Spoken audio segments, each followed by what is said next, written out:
Adlaw nga Miyerkules karon mga kaigsuunan, petsa 20 sa bulan sa Hulyo tuig 2022. Ang pagbasa kinutlo gikan sa Ebanghelyo sumala ni San Mateo, kapitulo 13, bersikulo 1 ngadto sa 9. Niya nagihapong adlaw bibiya si Jesus sa balay ug milingkod sa daplin sa lanaw.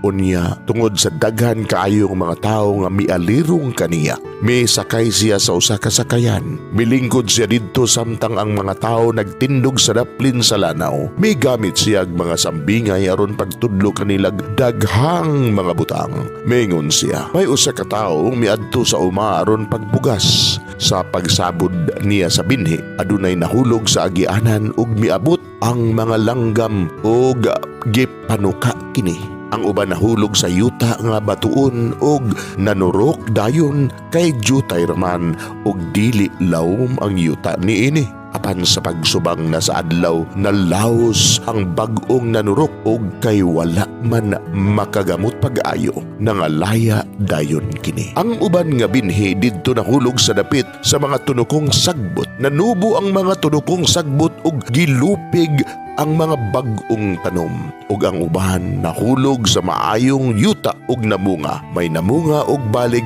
usa ka gatos kapilo kaysa natanom. Ang uban balig 60 kapilo ug ang uban balig 30 kapilo. Ug miingon si Jesus, busakon aduna kamoy dalunggan pamati. Mga igsuon, ang Ebanghelyo sa Ginoo. Daygon ikaw o Kristo.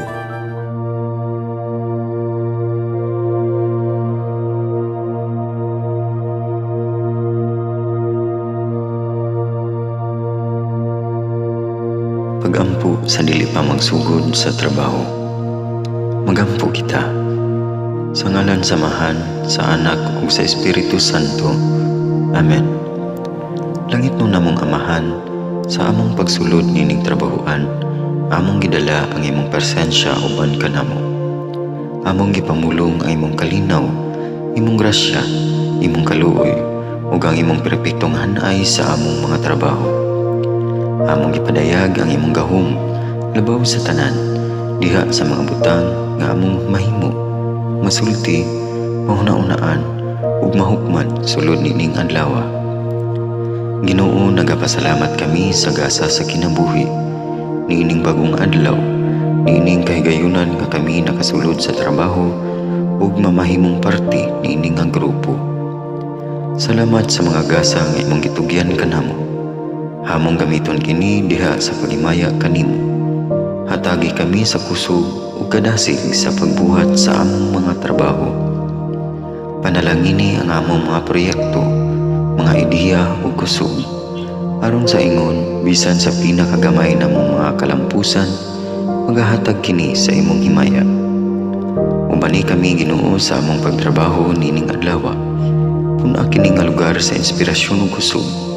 Tabangi kami nga magtrabaho isip usa ka grupo nga mapakita sa usag-usa ang kamaayo. Himuha kami nga maayo nga makabot namo ang mga butang nga kinahanglan namong buhaton. Himuha kini nga lugar nga puno sa kalipay ug panagihigalaay. Ug kamugaway ug kalinaw ang mapatigbabaw niining dapita. Ginoo, kung kami ana sa kalibog, giyahi kami. Kung kami muwadaan sa kadasig ug paglaom, dasiga kami.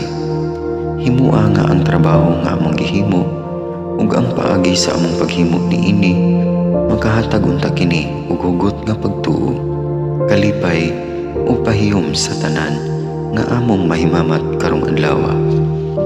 Panalangini ang among mga pamilya, among Pinoy-anan, among nasod.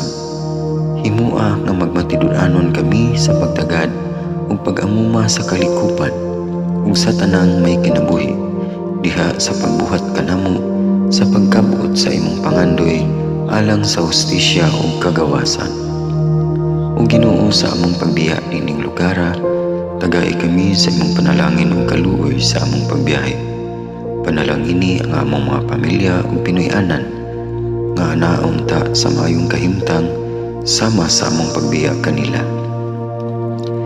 Ginoo, salamat sa tanang butang nga imong nabuhat, sa tanang butang nga imong gibuhat ug sa tanang butang nga imong buhaton pa.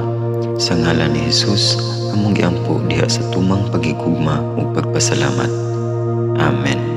Sa ngalan sa Amahan, sa Anak ug sa Espiritu Santo. Amen.